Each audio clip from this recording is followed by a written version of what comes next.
बिस्मिल्लाहिर्रहमानिर्रहीम, अस्सलामुअलैकुम, सुबह खैर। आप देख रहे हो एक्सप्रेसो, मैं हूं हिना आदिल और मैं हूं अली अनीक सैयद। उम्मीद आप खैर आफियत से होंगे, जहां भी होंगे हिफाजत से होंगे। और जनाब हम लाहौर में हैं और लाहौर में रात गए क्या खूबसूरत मौसम हो गया था। हमारे चेहरों की जो मुस्कुराहटें हैं वो बता रही गए थे हम बिल्कुल। और वो ऐसे कि जो दिन के औकात हैं वो इस कदर शदीद गर्म है 41-42 से भी ऊपर आपको महसूस होता है। यानी 40 तो आपको रिकॉर्ड पे आ रहा है ना, जो आपको सड़क पे फील हो रहा है वो उससे भी ऊपर फील हो रहा है। तो फिर रात को जब ये मौसम बदला, उसने जो पलटा खाया है, रात भर हवाएं चलती रही हैं, रिमझिम होती रही है, खूबसूरत मौसम था और लाहौरियों ने भरपूर उसका मजा उठाया। भरपूर मजा भी उठाया है और बारिश भी अच्छी हुई है। बहुत सारी जगहों पर तेज बारिश हुई, कहीं हल्की हुई, लेकिन मौसम बड़ा खुशगवार है। अभी भी धूप नहीं है, मौसम बड़ा अच्छा है, बादल छाए हुए हैं। तो हम दुआ करेंगे कि अगले आने वाले जो चंद दिन है वो भी ऐसे ही गुजर जाए, क्योंकि गर्मी ने कुछ दिनों में ही हमारा वो हाल कर दिया है कि क्या बताया। हम बता नहीं सकते, लेकिन आपको पता है कि ना सिर्फ लाहौर में बल्कि पंजाब के मुख्तलिफ इलाकों में हुई है। और जो पेशगोई की गई थी महकमा मौसमियात की जानिब से वो ये थी कि ये सिस्टम तो दाखिल होगा, लेकिन शायद ये शुमाली इलाका जाते में बरसेगा,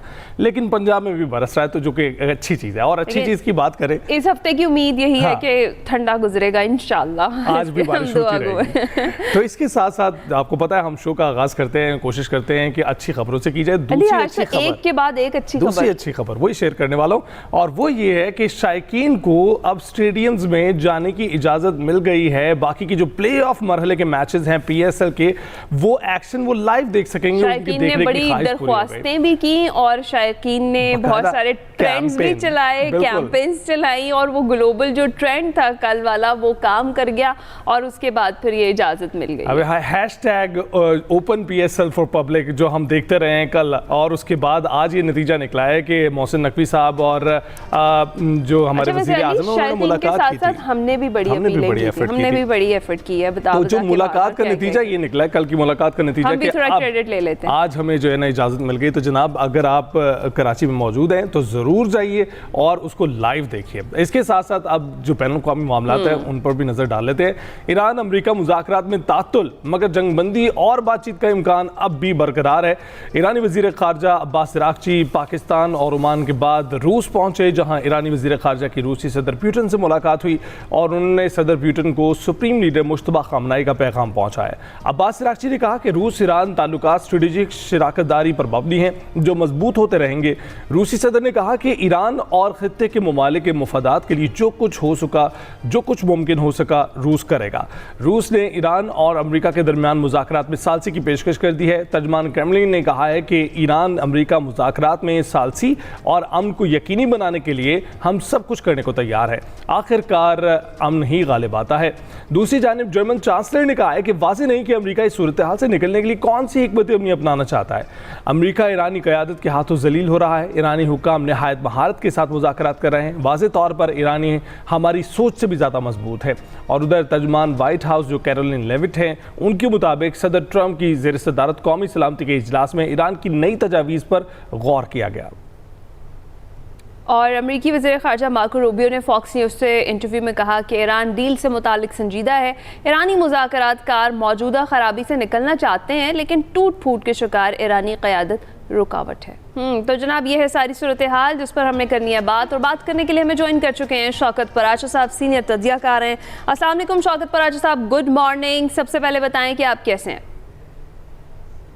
वालेकुम अस्सलाम, मैं बहुत अच्छा हूँ जी माशाल्लाह। और पराचा साहब, शहर इक़्तिदार का मौसम कैसा है? अमन की हवाएं चल रही हैं और इन्हीं अमन की हवाओं के तनाजुर में आज बादल हैं। बहरहाल गर्मी होती है इस्लामाबाद, कल भी कोई 37 तक पहुंच गया था, लेकिन सो गुड। ज़बरदस्त। अच्छा पराचा साहब, जिस तरीके से ईरान अमेरिका मुज़ाकरात हैं जिनमें फ़िलहाल हमें तातुल तो दिखाई दे रहा है, लेकिन जंगबंदी है और बातचीत का इम्कान बरकरार है। पाकिस्तान जिस तरीके से एफ़र्ट्स कर रहा है, जिस तरीके से पहले पाकिस्तान ने कोशिशें की और अब भी पाकिस्तान कोशिशें भरपूर तरीके से कर रहा है कि दोनों फ़रीक़ैन को बातचीत के लिए मुज़ाकरात की मेज़ पर एक बार फिर से लाया जाए। और अभी भी अगर हम कहें कि पूरी दुनिया की नज़र इस्लामाबाद पर हैं तो ये कहना दुरुस्त ही होगा। क्या कहेंगे सारी सिचुएशन पे आप? देखिए, तातुल का शिकार तो बिल्कुल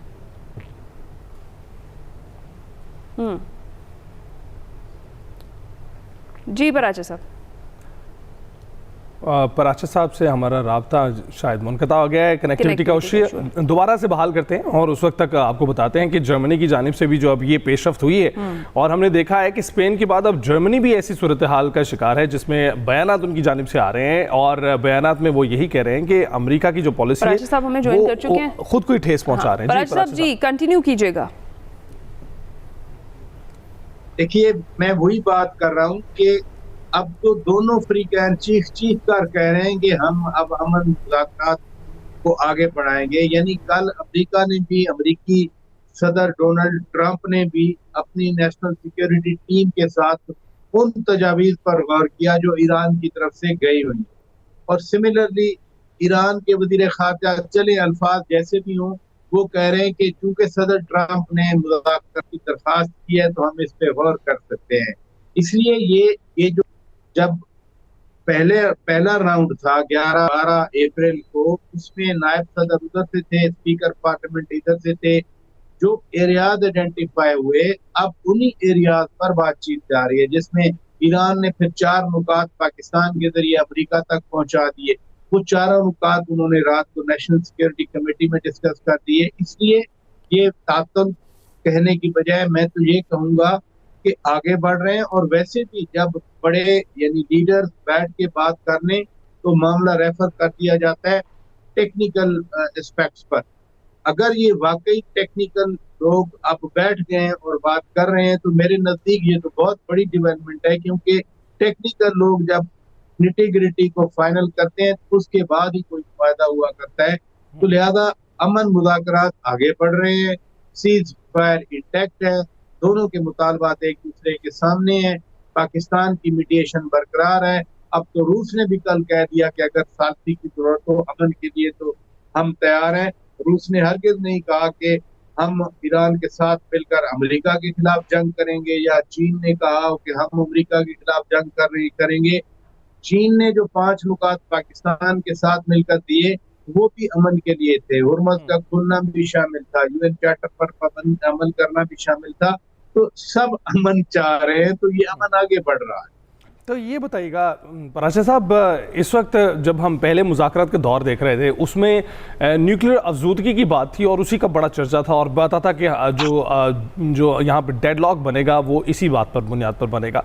फिर उसके बाद हमने देखा है कि अब जब दूसरे मुज़ाकरात के दूसरे दौर की बात हो रही है तो इसमें कुछ चेंज हमें दिखाई दे रहा है, और वो चेंज ये है कि सिर्फ अब अफजूदगी की हद तक बात नहीं हो रही है, जो अपनाए हुर्मुज़ का जो कंट्रोल है उसके ऊपर बहुत हद तक बात होना शुरू हो गई है। और अब शायद ये उससे थोड़ा सा वसी होता चला जा रहा है अपनाए हुर्मुज़ का जो मामला है, क्योंकि जब जंग शुरू नहीं हुई थी तब तक तो कोई मसला नहीं था, शुरू होने के बाद ये एक स्ट्रेंथ के तौर पर ईरान के पास आया और अब वीकनेस बनता चला जा रहा है। ये बात दुरुस्त है कि आपने हुर्मुज़ अब एक बड़ा मामला बन चुका है, लेकिन मेरे नजदीक ये इशू नहीं है।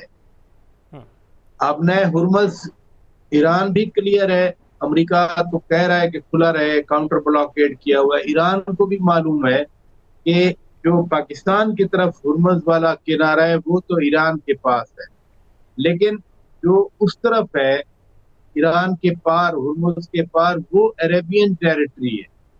ये नहीं है कि हुर्मुज़ सिर्फ एक्सक्लूसिवली ईरान की टेरिटरी से गुजर रही हो। इसलिए अब ईरान के वजीर खारजा अराक्ची साहब जब ओमान गए तो उन्होंने कोई बायलैटरल मैकेनिज्म पर भी बात की बैठ के।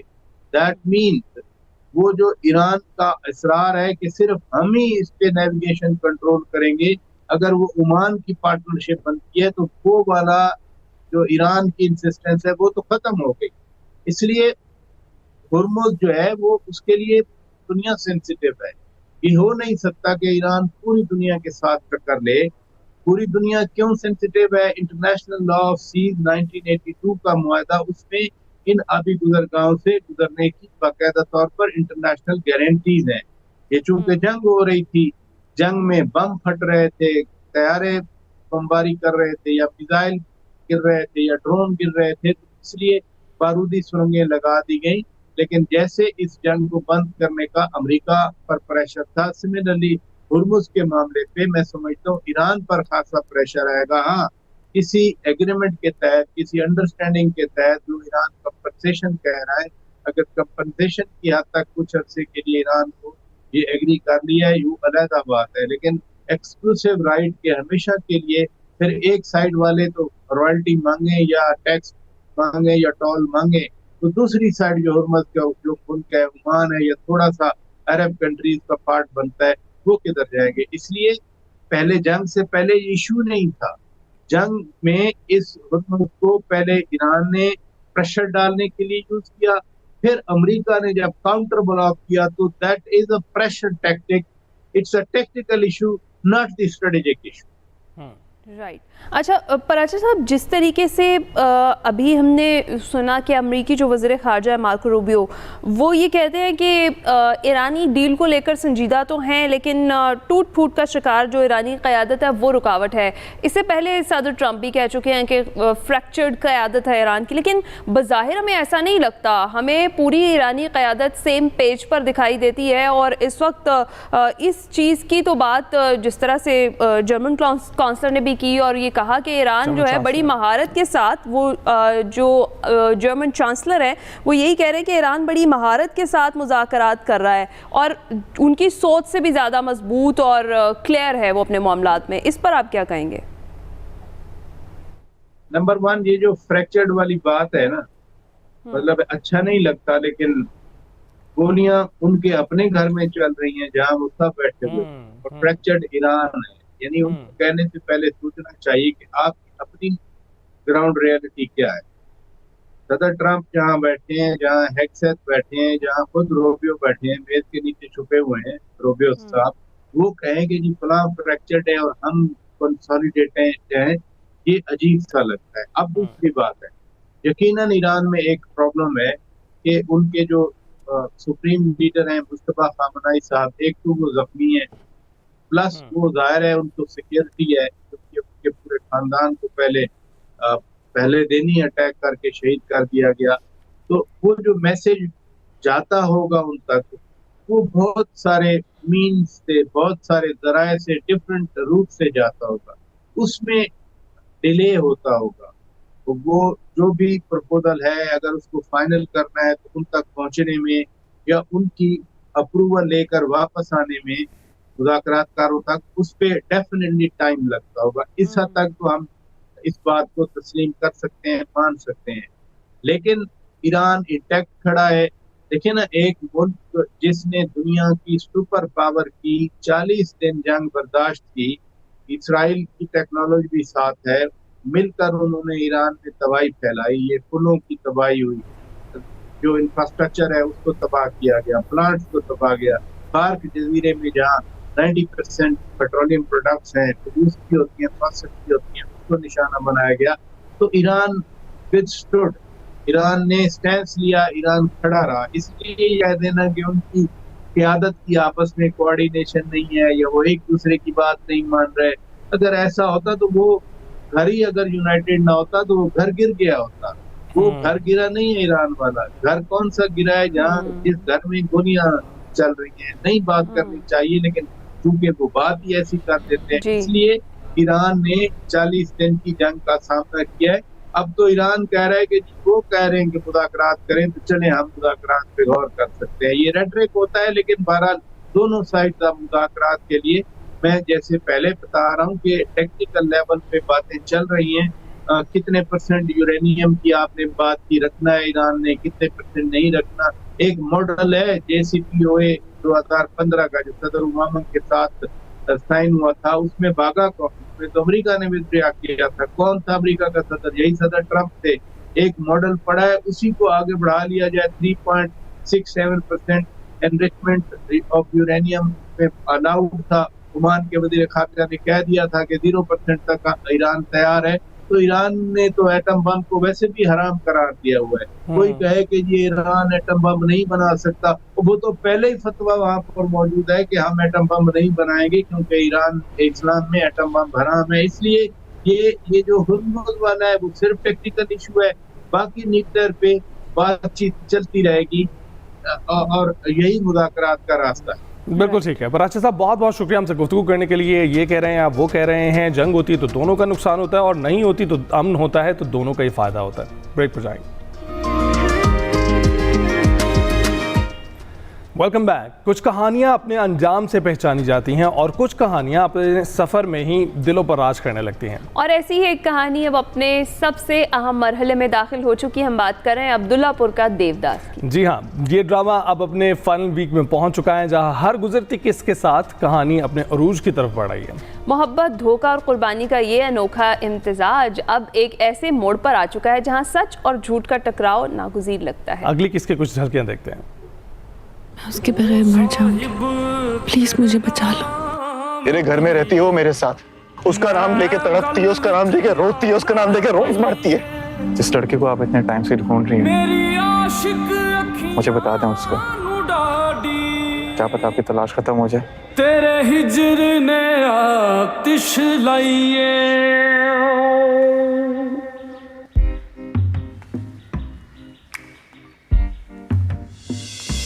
देखिए ड्रामा सीरियल अब्दुल्लापुर का देवदास, पीर से बुध रात 8 बजे सिर्फ। तो तैयार हो जाइए एक जज्बाती और धमाकेदार अंजाम के लिए। देखिए अब्दुल्लापुर का देवदास हर पीर से बुध रात 8 बजे सिर्फ एक्सप्रेस एंटरटेनमेंट पर। अभी जाएंगे एक ब्रेक पर।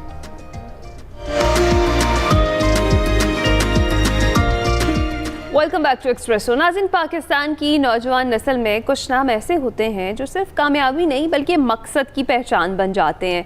ऐसी ही एक बासलाहियत और बाशऊर लड़की हैं अलीशा फराज। सिर्फ 19 साल की उम्र में अलीशा फराज ने ना सिर्फ बतौर राइटर अपनी शनाख्त बनाई बल्कि एक यूथ एडवोकेट और फाउंडर के तौर पर भी समाजी तब्दीली का बेड़ा उठाया। उनकी तहरीरों का मरकज़ बचपन, समाजी तरक्की और वो कहानियाँ हैं जो मुश्किलात के बावजूद उम्मीद और हौसले से जुड़ी होती हैं। अलीशा की सोच पाकिस्तान से गहरी वाबस्तगी और जिम्मेदारी के एहसास से जुड़ी हुई है, जिसकी झलक उनकी हर तहरीर में नज़र आती है। उन्होंने बहुत कम उम्र में लिखना शुरू किया और सिर्फ 13 साल की उम्र में अपनी पहली किताब टीयर्स ऑफ एन ऑर्फन तहरीर की। ऐसी काविश जो यतीम बच्चों की ज़िंदगियों, महरूमियों और उम्मीदों की अक्कासी करती है। सिर्फ लिखने तक महदूद नहीं, अलीशा ने इल्मी जो अमली मैदान है उसमें भी कदम रखा है और एजुकेटिंग और फ्यूचर के नाम से एक इक़दाम शुरू किया है जिसका मकसद यतीम बच्चों के स्कूल्स को बहाल करना, लाइब्रेरीज तामीर करना और एक बावकार तालीमी जो माहौल है वो फराहम करना है। अलीशा फराज न सिर्फ एक राइटर हैं बल्कि एक सोच, एक विजन और एक उम्मीद है। मज़ीद अलीशा से ही बात करते हैं। अलीशा इस वक्त हमारे साथ ही मौजूद है। Thank you very much for joining us. Alisha, how are you today? अस्सलाम वालेकुम, thank you so much for having me. Alisha, सबसे पहले तो ये बताइएगा कि इतनी कम उम्र में आपको लिखने का शौक कैसे पैदा हुआ?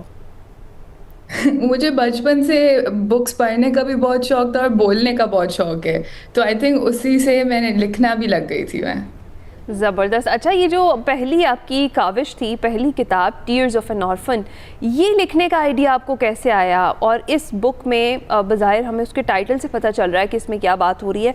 इसमें कौन सा ऐसा मैसेज है जो सबसे ज़्यादा इम्पॉर्टेंट है आपके ख्याल में जो आपने दिया?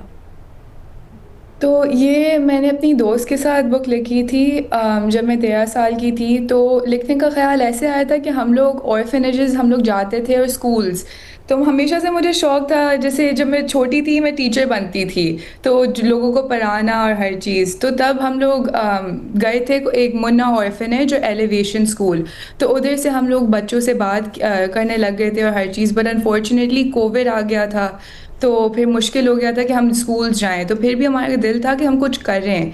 तो जो स्टोरीज़ हम लोग सुनते थे बच्चों की, वो कैसे आए ऑर्फनेज और उनको जितना शौक़ था पढ़ने का, तो वो सारे हम लोगों ने उनकी स्टोरीज़ में ला के वो बुक लिखी। और लिखने के बाद जो सारे डोनेशंस, जो भी जिसने ने हमारी बुक खरीदी थी, वो सारे डोनेशंस एक लाइब्रेरी की तरफ गए थे।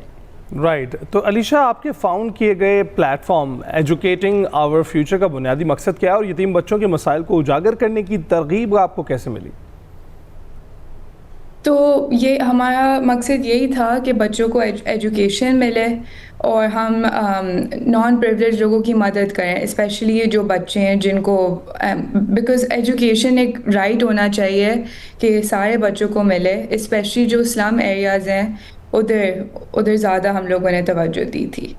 राइट। अच्छा, मुझे ये बताएं कि बेसिकली ये आपका एक प्लेटफॉर्म है, ये काम किस तरीके से करता है? आप लोग काम किस तरह से करते हैं? किस तरीके से स्लम एरियाज़ के जो बच्चे हैं उन्हें एजुकेट आप कर रहे हैं, इसको भी ज़रा तफसीलन बताएं हमें। तो हम लोग वही एरियाज़ में जाते हैं जहाँ हम यूजुअली हम लोग एरिया पिक कर लेते हैं। अभी हम लोगों ने जो फंड मिली थी जो बुक से, तो हम लोगों ने द ग्रीन क्रेसेंट ट्रस्ट के साथ काम किया था, तो सारे फंड्स उनके पास हम लोग लेके गए थे और एक लाइब्रेरी बनाया था। तो पहले हम लोग अपना प्रोजेक्ट चूज़ करते हैं और फिर उधर हम एक्टिविटीज़ प्लान करते हैं बच्चों के साथ साथ साथ हम लोग काम भी करते हैं, तो 2 in 1 हो रहा होता है। राइट आपने बुक की बात की, फंड्स की बात की, उसके अपनी दूसरी किताब के हवाले से भी बताएं और उसका मौजू क्या है? तो मेरी दूसरी किताब बहुत पर्सनल है बिकॉज़ वो पार्टीशन के ऊपर है, पार्टीशन ऑफ 1947।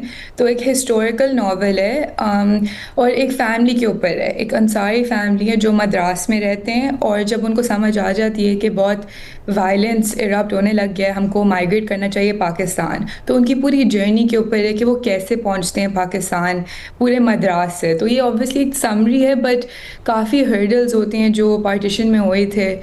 तो एक बहुत सैड स्टोरी है बट बहुत रियल स्टोरी है। अच्छा, इसका क्या ऑब्जेक्टिव है? इसकी जो क्या कह सकते हैं कि ये जो शौक आपको कैसे पैदा हुआ? पॉलिटिक्स के हवाले से जो आपने बात की और आप अपनी बुक का बता रही हैं, एक जो किताब है वो बिल्कुल मुख्तलिफ है दूसरी किताब से, इसका आइडिया आपको कैसे आया? तो मुझे बचपन से हिस्ट्री का भी बहुत शौक़ है कि और सवाल भी पूछने का बहुत शौक़ है मुझे। तो मुझे याद है जब मैं छोटी थी, मैं अपनी नाना के अम्मी अबू, जो मेरे बड़ी अम्मी और बड़े अबू थे, मैं हमेशा से उनसे पूछती थी कि आप लोगों ने पार्टीशन देखी तो क्या हुआ है। तो वही तब से मुझे इतना शौक़ था सवाल पूछने का। फिर अनफॉर्चुनेटली जब मैं स्कूल गई थी तो उधर पाकिस्तान स्टडीज़ ऑफ़र नहीं हुआ मेरे स्कूल में, तो कभी मुझे हिस्ट्री पाकिस्तान की इतना पता नहीं था अंटिल मैं आगा खान पढ़ती हूँ। तो जब मैं इस साल आई आगा खान, एक गवर्नमेंट की तरफ से मैंडेटरी है कि हम लोग पाकिस्तान स्टडीज़ लें, तो उससे मुझे ज़्यादा इंटरेस्ट हो गया जब हम लोग पाकिस्तान स्टडीज़ में पढ़ने लग गई थी इस साल। एंड बिसाइड्स दैट मैं मिसेस सुगरा काज़मी से मैं मिली, who's 94 years old and she's a Pakistani designer. तो उनकी स्टोरी सुन के पार्टीशन के बारे में मैं बहुत ज़्यादा इंस्पायर्ड हो गई थी और इन जनरल वो बहुत इंस्पायरिंग है। तो उससे मुझे इतना शौक़ चढ़ गया था कि मैं पार्टीशन के बारे में सीखूं। तो फिर मैंने रिसर्च शुरू की, फिर मैंने हिस्टोरियन से बात की और फिर मैंने दूसरे लोगों से बात करने लगी जो पार्टीशन जिसने देखा हुआ है। तो उधर से ही मुझे शौक़ शुरू हो गया था। आपके नेक्स्ट गोल्स क्या हैं? Next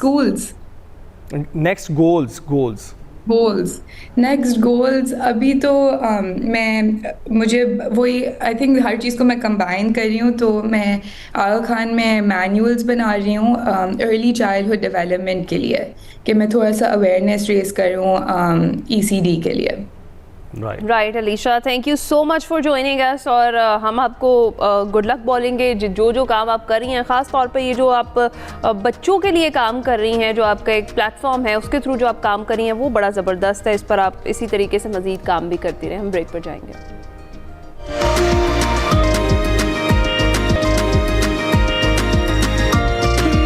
welcome back. अच्छा, स्टेट बैंक ने शरह सूद में 1% इजाफा कर दिया और आप जानते हैं कि स्टेट बैंक ने जो इजाफा किया है उससे शरह सूद 10.5% से बढ़ाकर अब 11.5% कर दी गई है। और कमेटी ये कहती है कि मशरक़ वस्ता में जारी कशीदगी की वजह से तवानाई की कीमतें और आलमी सप्लाई चेन मुतासर होने का भी खदशा है। तो यही सारी सूरत हाल है जिस पर हमने बात करनी है। डॉक्टर अयूब मेहर, माहिर मुआशियात, हमारे साथ मौजूद है। डॉक्टर साहब, thank you very much for joining us. Good morning, कैसे हैं आप? अल्हम्दुलिल्लाह, शुक्र। डॉक्टर साहब, जिस तरीके से ये डिसाइड किया गया शरह सूद में इजाफा, क्या मार्केट शरह सूद में इजाफे की तवक्को कर रही थी?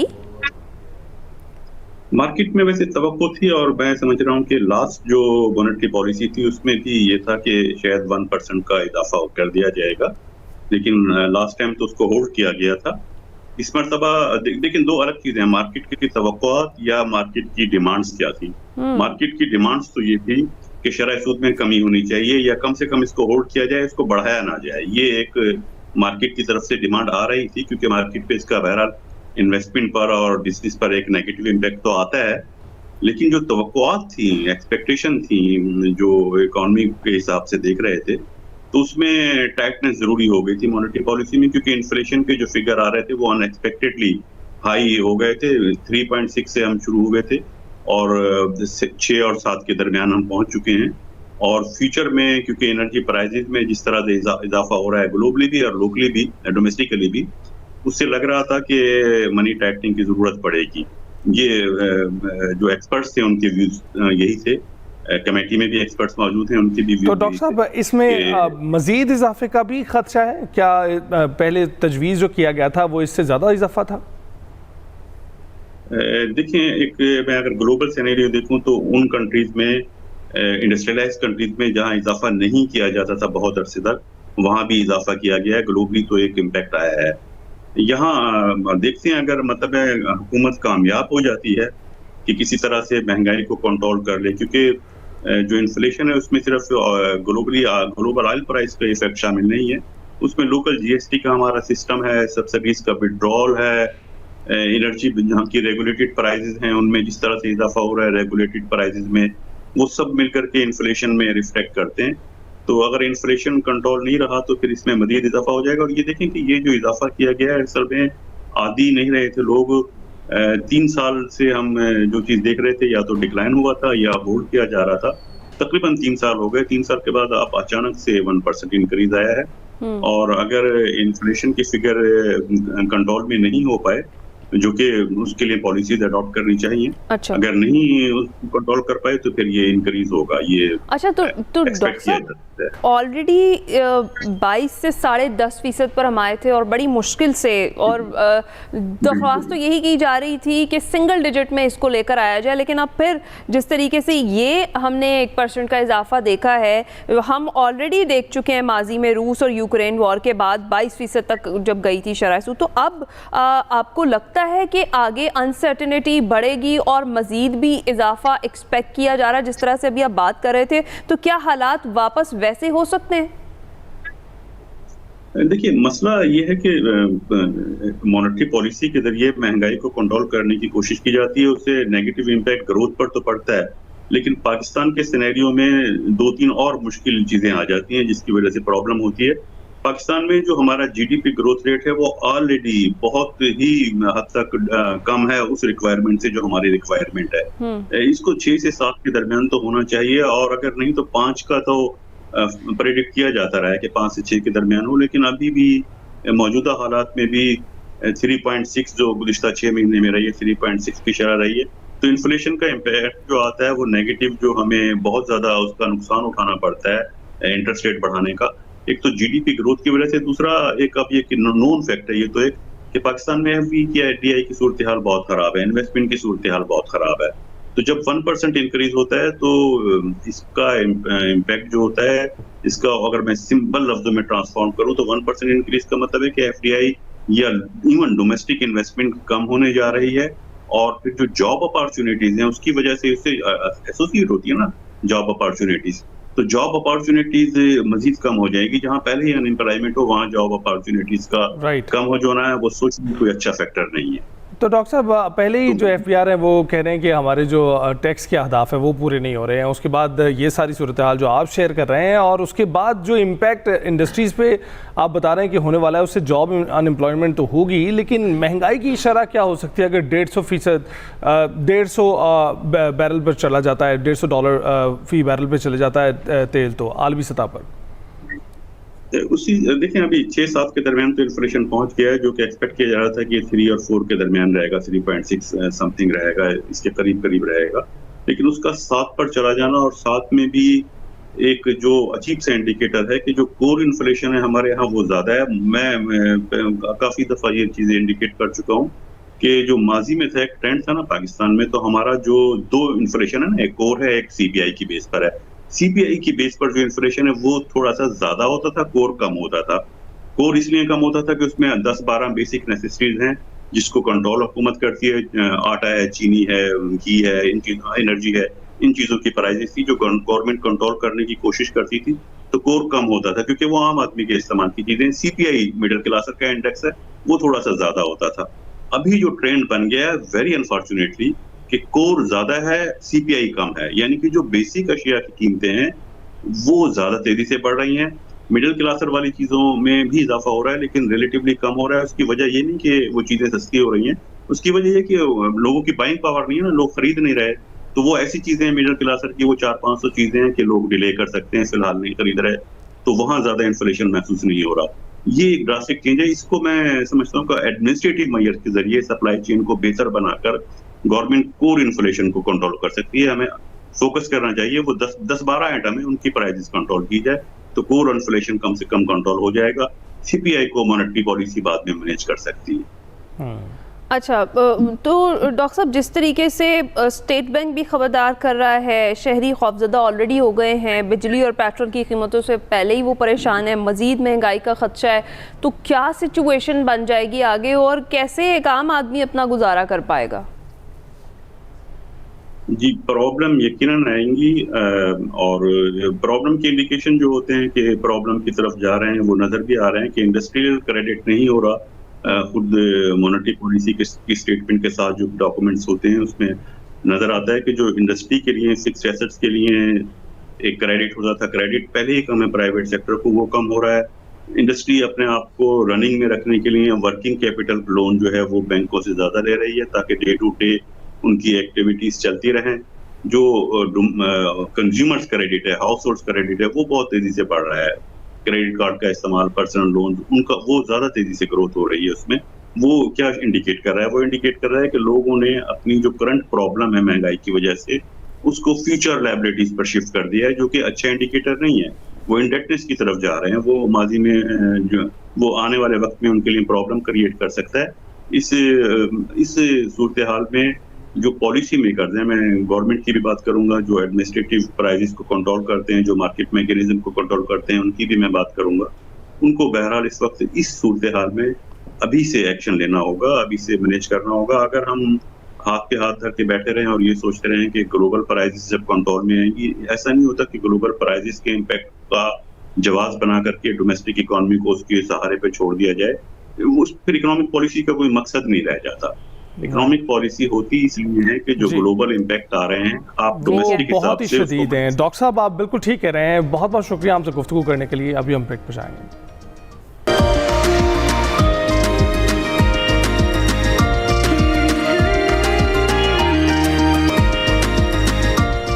प्रोग्राम के दूसरे हिस्से में खुशामदीद जनाब। दूसरा घंटा शुरू हो गया। इस घंटे में भी आपके साथ शेयर करने के लिए, डिस्कस करने के लिए बहुत कुछ है। PSL के हवाले से भी हमने बात करनी है। इसके साथ साथ जो सस्ती सिगरेट का गैर कानूनी कारोबार चल रहा है उस पर भी बात होगी और एक ट्रिब्यूट भी छोटा सा पेश करेंगे। लेकिन टॉप ऑफ द आवर अपना सेगमेंट शामिल करते हैं सफ़र-ए-शर्त। अस्सलाम वालेकुम नाज़रीन, मैं हूं वक़ार अहमद और आप देख रहे हैं सफ़र-ए-शर्त। सफ़र के हवाले से हमने एक सेगमेंट ये किया था कि कुछ लोग जो हैं वो बंजर पहाड़ों को पसंद करते हैं, सहराओं को पसंद करते हैं, और एक माइंडसेट जो है वो ग्रीनरी को पसंद करता है, सब्ज़ी को पसंद करता है। सो इन दोनों जो माइंडसेट्स हैं तो डिफरेंट लैंडस्केप्स को पसंद करते हैं। तो क्या ये ऐसा है कि डिफरेंट जो लैंडस्केप्स हैं वो रिप्रेजेंट करती हैं डिफरेंट माइंडसेट्स को? इस पे बात कर रहे थे और हमने ये बात की थी कि जो लैंडस्केप है, जो बंजर पहाड़ होते हैं या जो सहरा होते हैं, उनको जो जहन पसंद करता है उसके हवाले से हमने उसकी जो डिफरेंट खसूसियात हैं मुख्तलिफ, वो उन पे बात की थी कि वो एक हिजान जो है वो या सेंसेशन सीकिंग जो है वो एक बिहेवियर होता है, और उसके अलावा एक तन्हाई पसंदी यानी एक यकसुई के हसूल की एक काविश होती है कि सोशल नॉइज़ जो है यहाँ से ये जितना भी नॉइज़ है ये आपको डिस्ट्रैक्ट करता है। और जैसे जैसे हम देख रहे हैं कि उन लोगों की तादाद बढ़ती जा रही है जो कि सहराओं को और बंजर पहाड़ों को और इन जगहों को पसंद करते हैं, क्योंकि डिस्ट्रैक्शन अब हमारी जो मॉडर्न लाइफ है इसमें बहुत ज़्यादा बढ़ गई है। तो लोगों का जो टूरिज़म का जो फ़्लो है वो आप देखेंगे कि ऐसी जगहों की जानिब बहुत ज़्यादा होगा। और बलूचिस्तान जो है वो आने वाले वक्तों में अगर तमाम मामला ठीक रहें तो शायद बलूचिस्तान दुनिया की एक बहुत ही बिजीएस्ट जो जगह है आपको नज़र आए टूरिज़म के हवाले से, क्योंकि ये वाला बिहेवियर बढ़ता जा रहा है। और इसमें हमने देखा था कि एग्जिस्टेंशियल रिफ्लेक्शन के हवाले से भी बात की थी कि ये वो लोग होते हैं जो कि इसमें मीनिंग या सर्वाइवल या इसको आप कह सकते हैं कि वो डिस्ट्रैक्शन से पनाह लेने के लिए ऐसी जगहों पे जाते हैं, और इसमें कुव्वत का और एक मुहिम जोई का भी है एलिमेंट। ये तो वो तमाम एलिमेंट्स थे, ये वो तमाम चीज़ें थीं जिसका हमने गुज़श्ता सेगमेंट में जिक्र किया था। इस सेगमेंट में हम देखेंगे वो माइंडसेट जो ग्रीनरी को पसंद करता है, जो सब्ज़ी को पसंद करता है, जो चश्मों को और आबशारों को और परिंदों को और इस तरह की जो खूबसूरत एक सेंसरी एक्सपीरियंस है, जो इस तरह का एक खूबसूरत सेंसरी एक्सपीरियंस यानी मल्टी सेंसरी एक्सपीरियंस है, उसको वो पसंद करता है। तो ये माइंडसेट क्या है? ग्रीनरी को एक्चुअली ये बड़ा नेचुरल है कि आप ग्रीनरी को पसंद करते हैं। नेचुरल मैं इसलिए कह रहा हूँ कि जो इर्तिकाई जो हमारे मराहल हैं या एवोल्यूशन है, उसके अंदर जो ग्रीनरी थी वो एक सिग्नल था, वो एक इशारा था। किस चीज़ का?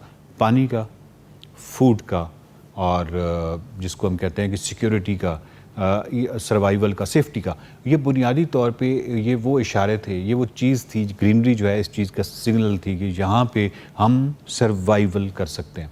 सो ग्रीनरी आज भी हमें हमेशा अच्छी लगेगी जब भी हम ग्रीनरी को पसंद यानी देखेंगे। ये नहीं है कि वो जो बंजर पहाड़ को देख रहा है या बंजर सरजमीन को, ज़मीन को या सहराओं को पसंद कर रहा है, वो ग्रीनरी को पसंद नहीं करेगा। ये एक इन्नेट है कि वो ग्रीनरी को डेफिनेटली पसंद करेगा।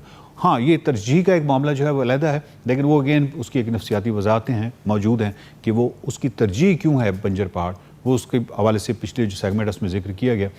यहाँ पे जो ग्रीनरी से मुराद ये है कि ग्रीनरी के जो माउंटेन्स हैं या ग्रीनरी है वो एक सिग्नल है पानी का, सर्वाइवल का और फूड का। नफ्सियात में हम देखते हैं कि ग्रीन जो माउंटेन्स हैं या सब्ज़ जो पहाड़ होते हैं या सब्ज़ा जो होता है, ये बुनियादी तौर पे आपको ज़हनी दबाव से आपकी निजात होती है। आप अभी भी देखिए, कभी हवा चलती हुई, आप स्ट्रेस का इससे अंदाज़ा लगाएं कि ये स्ट्रेस के बिल्कुल कैसे अपोजिट है, ये स्ट्रेस को कैसे रिड्यूस करता है। अगर आप सिर्फ आंखें बंद करके विजुलाइज कर लें इस तरह का मंजर, तो आपको एक झुरझुरी आ जाती है या आपको एकदम एक कामिंग का और इस तरह सूदिंग सा एक इफेक्ट आता है। वो जो इफेक्ट है यानी स्ट्रेस का, ये इतनी ज़बरदस्त किस्म की चीज़ है। यानी आप ग्रीन माउंटेन्स, और आपको पता है जनरली कहा जाता है ना कि हम उस स्ट्रेस से निजात के लिए, ये रोज़मर्रा की ज़िंदगी है, इससे निजात के लिए पहाड़ों की तरफ लोग रुख करते हैं। और उसकी वजह बुनियादी तौर पे ये है कि ये आपके स्ट्रेस को या ज़हनी दबाव को रिलीफ देता है। और उसकी वजह ये है कि आपके ज़हनी दबाव को रिलीफ देता है, आपको इमोशनल सिक्योरिटी प्रोवाइड करता है, और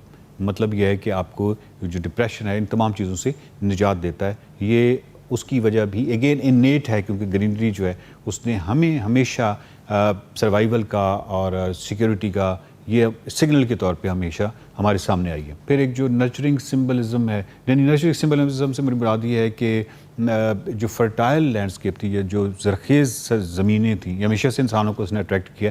जंगें इसी बुनियादों पे हुई हैं, लेकिन ये जो फर्टाइल या ज़रखेज़ जो सरज़मीन है वो रिप्रेजेंट करती है ग्रोथ को, यानी ग्रोथ जो है या नशोनुमा उसको रिप्रेजेंट करती है। और इंसान और नशोनुमा और तमाम चीज़ें जो हैं ये बहुत ही क्लोजली कनेक्टेड है। तमाम वो लोग जो कि हार्मनी को वैल्यू करते हैं, जो तवाज़ुन को अहमियत देते हैं, जो स्टेबिलिटी को या इस्तेहकाम को अहम जानते हैं, ये वो वाला माइंडसेट है जो कि ग्रीनरी को पसंद करता है, क्योंकि ग्रीनरी का सिंबल है स्टेबिलिटी का, इस्तेहकाम का, सेफ्टी का। बंजर जो पहाड़ होते हैं या जो डेजर्ट्स होते हैं, उनके अगर हम मुकाबले में ग्रीनरी या ग्रीन माउंटेन्स को देखते हैं या इस इन्वायरमेंट को देखते हैं, तो यकसर ये मुख्तलिफ इसलिए है कि हमें मल्टी सेंसरी एक्सपीरियंस देती है। ये हमें आप यूँ समझिएगा बहुत सारे आवाज़ें जो हैं आपको एक ही वक्त में सुनाई देती हैं। पानी की आवाज़ आ रही होगी, झरने की आवाज़ आ रही होगी, परिंदों की आवाज़ आ रही होगी, जब हवा चलती है तो पत्तों की आवाज़ आ रही होगी। और ये तमाम जो नेचुरल साउंड्स हैं जिनके साथ हमारा मिलियंस ऑफ ईयर से ताल्लुक़ रहा है, सो जब अब हम उस एनवायरनमेंट में होते हैं और बाकी ये जो मॉडर्न नॉइज़ेस हैं, गाड़ी या गाड़ियों के हॉर्न और ये तमाम चीज़ों से अगर हम दूर हों और इस तरह की मल्टी सेंसरी जब भी हमें एक्सपीरियंस होता है, तो ना सिर्फ स्ट्रेस रिलीफ हमें मिलती है, बल्कि एक बड़ा अजीब, एक बहुत ही खूबसूरत एक वेल बीइंग का एहसास होता है। मतलब प्राइसलेस है वो जो वेल बीइंग का एहसास है जो ऐसी जगहों पे आपको जाके मिलता है। लेकिन फिर सवाल ये पैदा होता है कि हमें ग्रीन माउंटेन्स भी अच्छे लगते हैं, बहुत ज़्यादा अच्छे लगते हैं, बंजर पहाड़ भी अच्छे लगते हैं। बहुत सारे लोगों को एक ही वक्त में दोनों लैंडस्केप्स भी अच्छी लग सकती हैं। एक तो इस सवाल की खोज में निकलेंगे कि एक ही ज़हन को दोनों लैंडस्केप्स कैसे अच्छी लग सकती हैं, और दूसरा हम इस सवाल की खोज में निकलेंगे कि ये तश्कील कैसे पाता है, यानी बचपन का क्या इससे कोई ताल्लुक़ है, या यानी बचपन में जो लैंडस्केप आपने देखी क्या उसका इस चीज़ से कोई गहरा ताल्लुक़ है, या बाद में आने वाली किसी चीज़ का ताल्लुक़ है, या कोई एग्जिस्टेंशियल या क्राइसिस या कोई वजूदी ऐसे आपको मसाइल का सामना करना पड़ा ज़िंदगी में बाद में कि उसने एक लैंडस्केप को तरजीह बना दिया, दूसरे को जो है वो कम तरजीह बना दिया। इन सवालों को ज़रूर देखेंगे और इनका जवाब जानने की कोशिश करेंगे अगले सेगमेंट में। देखते रहिए सफ़र है शर्त। Welcome back to Expresso. नाज़रीन, पाकिस्तान में सिगरेट इंडस्ट्री एक अहम रेवेन्यू सोर्स समझी जाती है, मगर हालिया रिपोर्ट्स ने एक तशवीशनाक हकीकत को बेनकाब किया है। मार्केट में बड़ी तादाद में ऐसे सिगरेट ब्रांड्स खुलेआम फरोख्त हो रहे हैं जो न सिर्फ कानूनी तकाजे पूरे नहीं करते बल्कि ट्रैक एंड ट्रेस जैसे अहम निज़ाम से भी बाहर हैं। सैकड़ों ब्रांड्स कम अज़ कम कानूनी कीमत से भी कम पर फरोख्त हो रहे हैं, जबकि स्मगल शुदा सिगरेट्स की बड़ी तादाद सरहदी निगरानी और सप्लाई चेन में मौजूद खामियों की निशानदेही करती है। ऐसे में ये मामला महज एक मुआशी मसला नहीं रहता बल्कि रियासती गवर्नेंस और कानून की अमलदारी के लिए एक संजीदा चैलेंज बन जाता है। अहम सवाल ये भी है कि क्या आम सारिफ जो सस्ता सिगरेट खरीद कर खुद को फ़ायदेमंद समझता है, दर हकीकत गैर कानूनी तजारत को फ़रोग दे रहा होता है। आज हम इस अहम मौजू पर बात करेंगे, जिसके लिए हमारे साथ मौजूद हैं एक ऐसी शख्सियत जिन्होंने पाकिस्तान में पब्लिक ओपिनियन और रिसर्च के मैदान में नुमाया मकाम हासिल किया है। तारिक जुनैद गवर्नेंस स्पेशलिस्ट और institute for public opinion research के बानी और एग्जीक्यूटिव डायरेक्टर हैं। तारिक जुनैद न सिर्फ रिसर्च की क़यादत करते हैं बल्कि पॉलिसी साजी में भी अहम किरदार अदा करते हैं, जहां वो डेटा को अमली नताइज में तब्दील करने की महारत भी रखते हैं। मजीद उन्हीं से बात करते हैं। तारिक साहब, thank you very much for joining us. कैसे हैं आप? Thank you very much, thank you for having on your show. अच्छा तारिक साहब, सबसे पहले ये जानना चाहेंगे कि इतनी बड़ी तादाद में जो है हमें नज़र आ रहा है कि गैर कानूनी सिगरेट ब्रांड्स खुलेआम बिक रहे हैं, तो ये लॉ इन्फोर्समेंट के हवाले से भी सवालिया निशान है? जी बिल्कुल, thank you for raising this issue and I really appreciate media के जो इस इशू को रेज़ कर रहा है। और आपको जैसा पता ही है कि रिसर्च वगैरह जो होती है ये पाकिस्तान में और दुनिया भर में बड़े एक्सेप्टेड साइंस है, जिसके ज़रिए से हम ये मार्केट के एनालिसिस और मार्केट असेसमेंट और मार्केट के ट्रेंड्स को जो है वो हम एनालाइज कर सकते हैं। तो हमने जो इस दफ़ा रिसर्च के पिछले 2 साल से हम कर रहे हैं अल्हम्दुलिल्लाह, तो इस रिसर्च में हमने ये देखा कि जो टैक्स की अवेजन है वो पिछले साल की निस्बत जो है तकरीबन वही है, तकरीबन 300 अरब के करीब है। हमने ये देखा कि इस सर्वे में जो हमने पाकिस्तान की 20 डिस्ट्रिक्ट्स में किया और हमें को 477 ब्रांड्स इसमें हमें मिले, जिसमें से 455 फेक ब्रांड्स हैं। सो ये एक बड़ी अलार्मिंग सिचुएशन थी कि सिर्फ 22 ब्रांड ऐसे हैं जो लीगली मार्केट में सेल हो रहे हैं और उसका जो टैक्स इम्प्लीकेशन है, टैक्स रेवेन्यू का जो इम्प्लीकेशन है गवर्नमेंट के ऊपर, वो तकरीबन 300 अरब डॉलर का आ रहा है, 300 अरब रुपए का आ रहा है, तकरीबन $1 बिलियन से करीब है। तो हम जो है हम देखते हैं कि मार्केट में जब इतना बड़ा पोटेंशियल मौजूद है कि अगर इन्फोर्समेंट जो है वो ठीक की जाए तो जो है पाकिस्तान को जो है मज़ीद 300 अरब रुपए जो है ना वो अपने टैक्स के खजाने में आ सकते हैं। अच्छा, आपकी जो रिपोर्ट है उसके मुताबिक, जिस तरह अभी आपने बात भी की, बड़ी तादाद में सिगरेट जो ब्रांड्स हैं वो ट्रैक एंड ट्रेस स्टैंप के बगैर ही फ़रोख्त होते हैं। तो क्या ये सिर्फ एक इंतज़ामी कमज़ोरी कंसिडर की जाए या फिर ये समझा जाए कि इसके पीछे एक मुनज़्ज़म गैर कानूनी कारोबारी जो पूरा स्ट्रक्चर है वो काम कर रहा है? मेरा ख्याल है कि गवर्नमेंट कोशिश कर रही है और हमने ये रिपोर्ट शेयर भी की, हमने गवर्नमेंट के साथ भी, FBR के साथ भी ये रिपोर्ट शेयर करते हैं हम। इवन हम नेशनल असम्बली के जो फाइनेंस कमेटी है उसके साथ भी हमने ये रिपोर्ट शेयर की। यहाँ पे थोड़ा सा कैपेसिटी का इशू है। गवर्नमेंट कोशिश कर रही है, SRO भी लेकर आई है, इसको कॉग्निजेबल क्राइम भी करार दिया है, जिसके ऊपर अगर आप इलीगल सिगरेट बेचते हैं तो 6 महीने की कैद हो सकती है। तो इसमें गवर्नमेंट की एफर्ट तो है, एफर्ट नज़र आ रही है और स्पेशली आप मीडिया की भी बड़ी एफर्ट है जिसने इस इशू को रेज़ किया। तो अगर गवर्नमेंट ये इसको मज़ीद सख्त करे, इन्फोर्समेंट करे, इसमें 2-3 इशू होते हैं बेसिकली। इन्फोर्समेंट के लिए या तो वो टैक्स रेज़ कर सकते हैं और अगर टैक्स रेज़ करते हैं तो हमारा ये ख्याल है कि टैक्स रेज़ करें और ड्यूटीज़ रेज़ करने से स्मगलिंग की वो जो है ना ब्रांड्स और बढ़ जाएंगे।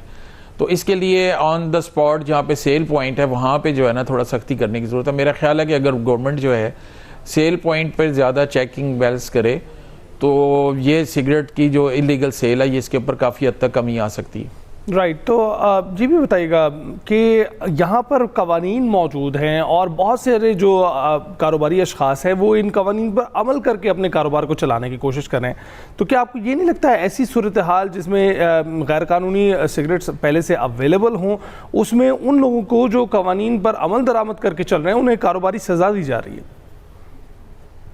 जी बिल्कुल, हमने इसी सर्वे में हमने ये चीज़ नोट की कि जो लीगल और इलीगल सिगरेट की मार्केट है वो तकरीबन बराबर है।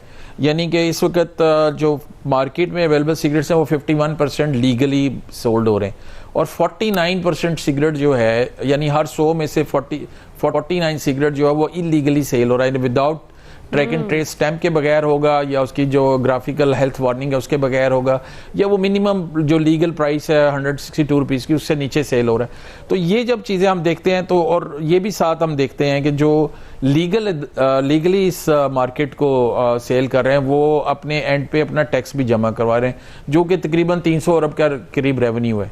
सो इसी बात से हमने इन्फर्स किया कि अगर जो लीगली काम कर रहे हैं वो 300 अरब का हर साल टैक्स देते हैं और मार्केट शेयर अगर हाफ एंड हाफ है, यानी 50% इलीगल शेयर है मार्केट का, तो अगर उसको भी टैक्स नेट में लाया जाए तो गवर्नमेंट को 300 अरब का और फायदा हो सकता है। और जाहिर बात है कि जो लीगली और टैक्स एंड ड्यूटीज पे करके ये काम कर रहे हैं उनकी भी मार्केट शेयर जो है ना थोड़ी सी इंक्रीज हो सकती है इस सिस्टम। राइट अच्छा, जिस तरीके से अभी हम बात कर रहे थे और आपने भी आगाज़ में बताया कि अगर इस चीज़ को रोका जाए तो कौमी ख़जाने में मज़ीद जो प्रॉफिट है वो जमा कराया जा सकता है, तो टबैको इंडस्ट्री की जानिब से जमा कराया जाने वाला टैक्स, अगर ये इस चीज़ पर कंट्रोल हासिल कर लिया जाता है, ये जो गैर कानूनी तिजारत है इसके ऊपर, तो फिर क्या होगा जो टैक्स की सूरत हाल है जो जमा कराई जाएगी कौमी ख़जाने में? जी ऑब्वियसली पाकिस्तान टैक्स के खसारे का हमेशा शिकार रहा है और हम लोग IMF के पास जाते हैं और उनसे जाके 1-2 बिलियन मांगते हैं तो तकरीबन $1 बिलियन तो यही बन जाता है यहाँ पर, जो अगर अब इसको टैक्स नेट में ले आए। तो दूसरी बात ये कि एक देखें जो इलीगल मार्केट में सिगरेट सेल आउट होती है, हम अगर ये कह रहे हैं कि 300 अरब रुपए जो हैं वो साइफन ऑफ होते हैं, तो आप ये सोचें कि वो 300 अरब रुपए जा कहाँ रहे हैं, वो किस तरफ जा सकते हैं। वो टेरर फाइनेंसिंग हो सकती है, वो और जो माफियाज है उनको स्ट्रेंथन कर सकती है। सो मेरा ये ख्याल है कि ये एक बड़ा लम्हा फिक्रिया है गवर्नमेंट के लिए और गवर्नमेंट को इसमें प्राइवेट सेक्टर को भी शायद इन्वॉल्व करना चाहिए इन्फोर्समेंट के लिए। गो कि ये लोग लॉ लेकर आए हैं, SRO भी दिया है इन्होंने और एक SHO को इख्तियार दे दिया है कि एक सेल पॉइंट पे अगर इलीगल सिगरेट बिक रहा हो तो उसको वो दुकान को सील भी कर सकते हैं और 6 महीने की तकरीबन कैद भी इसको दे सकते हैं।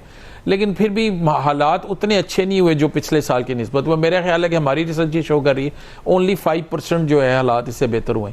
तो अगर हम ये देखें कि अगर हम यानी गवर्नमेंट को ये कहें या सजेस्ट करें, गवर्नमेंट खुद से ये इनिशिएटिव ले कि भाई हम सेल पॉइंट पे जो है मजीद सख्ती करें ताकि इलीगल सिगरेट जो है ना वो ना बिक सके, तो उससे 300 अरब रुपये ना सिर्फ गवर्नमेंट के खजाने में आएंगे बल्कि वो जो 300 अरब जो इरेगुलर मार्केट में है या जिसे कह लें ब्लैक इकोनॉमी में चले जाते हैं उसका जरा इम्प्लीकेशन सोचेंगे वो क्या हो रहा है सोसाइटी के ऊपर, वो पैसे कहाँ जा रहे हैं, या वो मनी लॉन्ड्रिंग हो रही है या वो दूसरे फाइनेंसिस में इस्तेमाल हो रहे हैं। बिल्कुल ठीक, उससे भी गवर्नमेंट को नुकसान है। और अगर इधर 300 अरब आ जाए तो स्कूल बन सकते हैं, हॉस्पिटल बन सकते हैं, हम IMF से जान छुड़ा सकते हैं, तो इस तरह की चीजें बेसिकली हमारा ये सर्वे करने का और ये आपने सर्वे भी किया, जाना भी, आपको पता है ना कि इस वक्त 320 के करीब ब्रांड्स हैं जो मार्केट में अवेलेबल हैं जो कि गैर कानूनी है, तो उनको तो नेट में लेकर आना चाहिए। लेकिन आपको लूप कहाँ पर लगता है? आपको क्या लगता है, सरहदी निगरानी में लूप है, रिटेलिंग में लूप है, या फिर ये जो सप्लाई चेन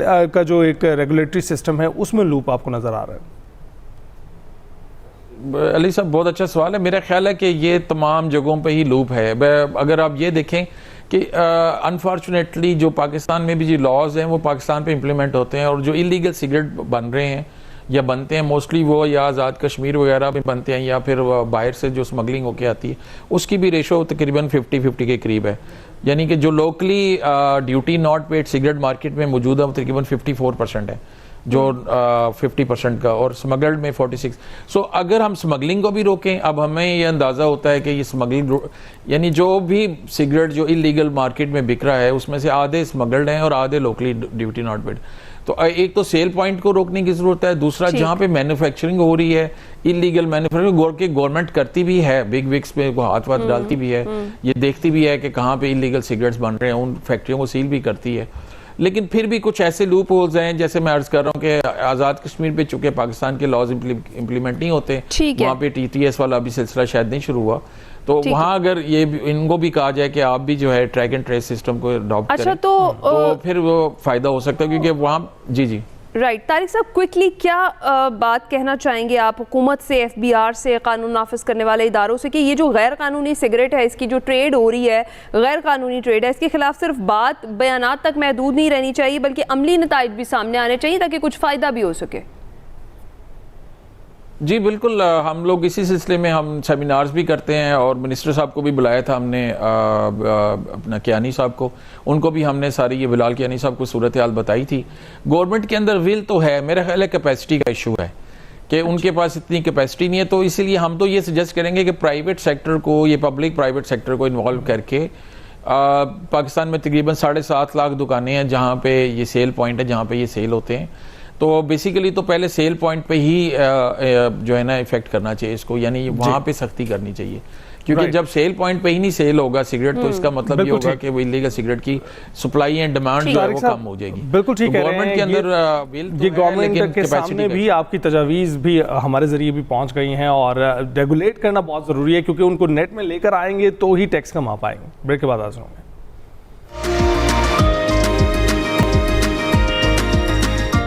वेलकम बैक। आखिरकार आपकी बात मान ही ली गई और जो हैशटैग चलाया गया था, टॉप ट्रेंडिंग हैशटैग था ओपन PSL फॉर पब्लिक, उसको मान लिया गया है और उसके बाद वज़ीर आज़म और मोहसिन नकवी साहब ने आपस में मुलाकात की है। ये तय किया गया है कि ये जो प्ले ऑफ मैचेस हैं ये तमाम तर जो हैं वो शायकीन के लिए खोल दिए जाएंगे। तो आज पहला प्ले ऑफ मैच है, उसकी बात करते हैं। पाकिस्तान सुपर लीग सीज़न 11 की प्ले ऑफ लाइनअप मुकम्मल हो चुकी है। पेशावर ज़ल्मी और इस्लामाबाद यूनाइटेड के दरमियान क्वालिफायर मैच आज नेशनल स्टेडियम कराची में खेला जाएगा, जबकि पहला एलिमिनेटर मैच 29 अप्रैल को हैदराबाद किंग्समैन और मुल्तान सुल्तान्स के दरमियान लाहौर में होगा।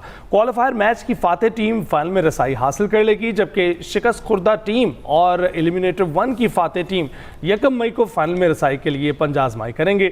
इवेंट का फाइनल 3 मई को लाहौर के कज़ाफ़ी स्टेडियम में खेला जाएगा, जिसमें शायकीन क्रिकेट जो है वो स्टेडियम में जाके मैच से लुत्फ़अंदोज़ हो सकेंगे। इस पर हमने बात करनी है। जी हाँ, इसी सारी सूरत हाल पर बात करने के लिए हमें ज्वाइन कर चुके हैं सलीम खालिक साहब, सीनियर स्पोर्ट्स तज्ज़ियाकार हैं। अस्सलाम वालेकुम सलीम खालिक साहब, गुड मॉर्निंग, कैसे हैं आप? वालेकुम अस्सलाम, गुड मॉर्निंग। आप लोग भी, उम्मीद है ठीक होंगे। मैं भी अल्हम्दुलिल्लाह हम ठीक भी हैं, हम खुश भी हैं, क्योंकि हम भी उन्हीं शायकीन में शामिल थे जो बार बार रिक्वेस्ट कर रहे थे कि प्ले ऑफ के मैचेस जो हैं उनको भी स्टेडियम में देखने की इजाज़त मिल जाए। तो फाइनली वो परमिशन भी मिल गई। एक तो इस पर क्या कमेंट करेंगे, और दूसरा ये कि आज पेशावर ज़ल्मी और इस्लामाबाद यूनाइटेड फाइनल तक रसाई की जंग खेलेंगे और जो जीतेगा वो फाइनल का टिकट कटवा लेगा और जो हारेगा उसके पास भी चांस ज़रूर होगा। कराची का मैदान है, कैसे देखते हैं आज के मैच को? पहले तो आपने जो पूछा, बहुत अच्छा फैसला है कि क्राउड को इजाजत दे दी, क्योंकि इतने सारे मैच हो गए थे 40+ और लोग इंतजार ही करते रहे कि काश अब ऐलान हो, क्योंकि टेलीविजन पे जब मैच देख रहे होते हैं उनमें से ज़ाहिर है हम दूसरे शहर में अगर बैठे हैं तो फिर तो ठीक लगता है, लेकिन जब आप उसी शहर में हो और मैच हो रहा हो और आपको जाने की इजाजत ना मिले और आप क्रिकेट लवर हो तो बहुत तो उनको अजीब फील होता है। चले देर से हुआ, लेकिन फैसला एक हुआ है। आप कम से कम टीवी पे भी अगर कोई मैच देखेगा तो असली तालियों की आवाजें आएंगी, वो पहले से रिकॉर्डेड नहीं होंगी। तो होपफुली अच्छी तरह से मैच होंगे और लोग एंजॉय कर सकेंगे। प्लेयर्स को भी ज्यादा मजा आता है मैच में खेलते हुए जब सामने क्राउड बैठा हो। कई मैचेस PSL के इतने इंटरेस्टिंग भी हुए जब ऐसा लग रहा था कि यार आज अगर लोग बैठे होते तो बड़ा उनको मजा आता है, इतना क्लोज मैच हुआ था।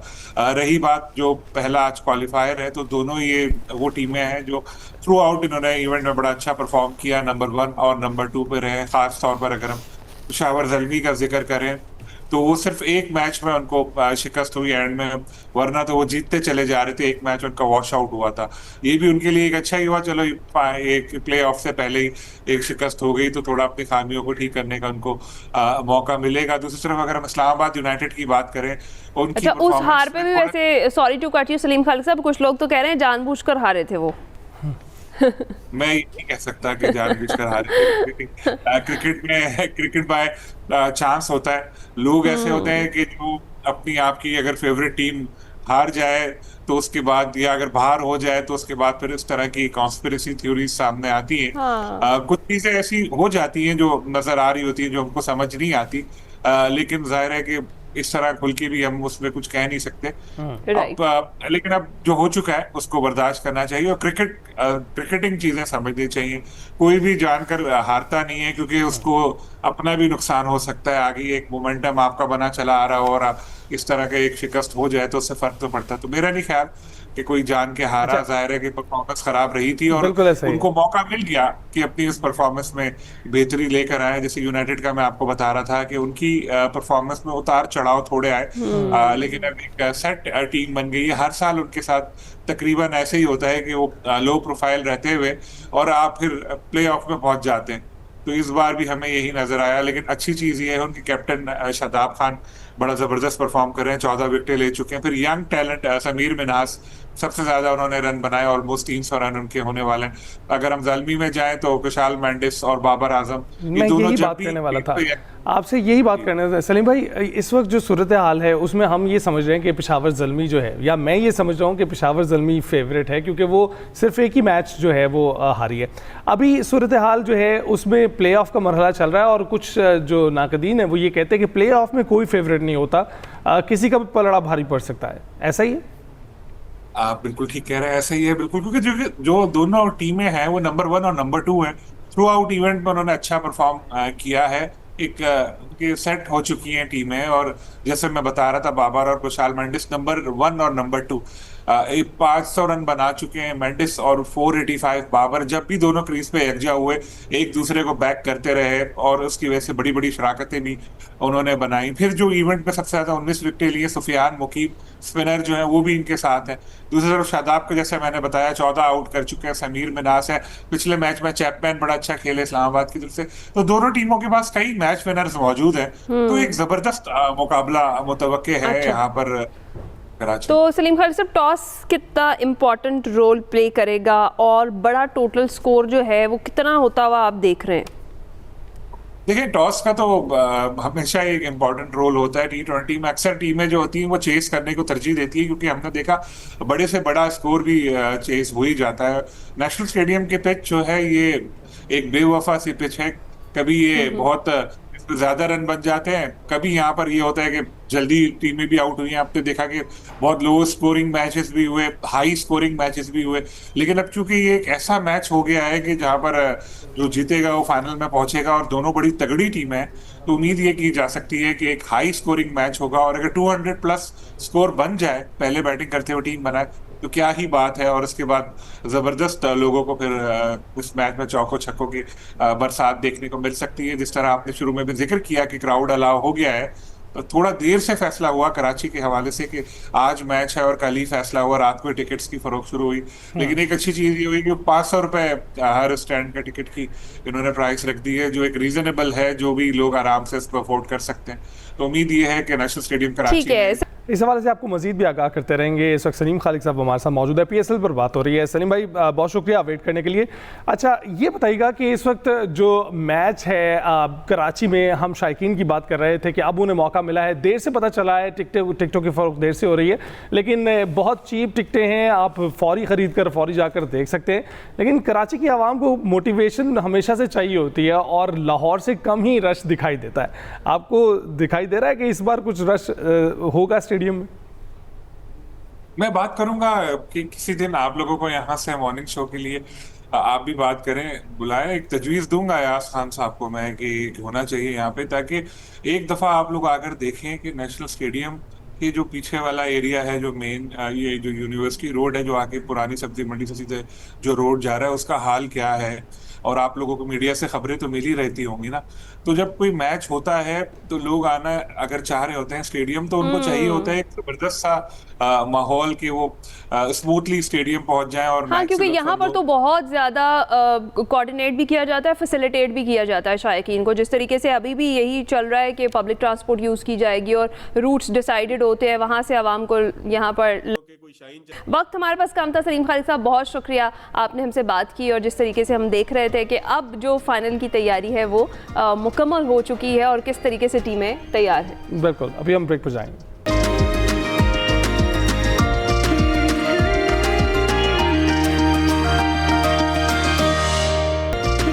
Welcome back to Expresso. देखती आंखों और सुनते कानों को तारिक अजीज का सलाम कहने वाले तारिक अजीज के मद्दा आज उनकी सालगिरह मना रहे हैं। 28 अप्रैल 1938 को भारतीय पंजाब जालंधर में पैदा होने वाले तारिक अजीज का खानदान आज़ादी के बाद पाकिस्तान हिजरत कराया और साहिवाल में सकूनत इख्तियार की। पहली बार उनकी आवाज़ रेडियो पाकिस्तान लाहौर से हवा के दोष पर लहराई और फिर जल्द ही ये PTV के पहले अनाउंसर भी बन गए। जनाब, ये एक छोटा सा ट्रिब्यूट था और उस ट्रिब्यूट में भूलना नहीं चाहिए कि नीलाम घर जो शुरू हुआ और फिर 4 दहाइयों तक वो चलता रहा, शोहरत की बुलंदियों पर रहे, सियासत को भी छुआ, तो आज उनको याद करना बहुत ज़रूरी था। इसी के साथ जनाब हम आपसे चाहेंगे इजाज़त, मुलाकात होगी कल। ख्याल रखिएगा, फीडबैक ज़रूर दीजिएगा। अल्लाह हाफ़िज़।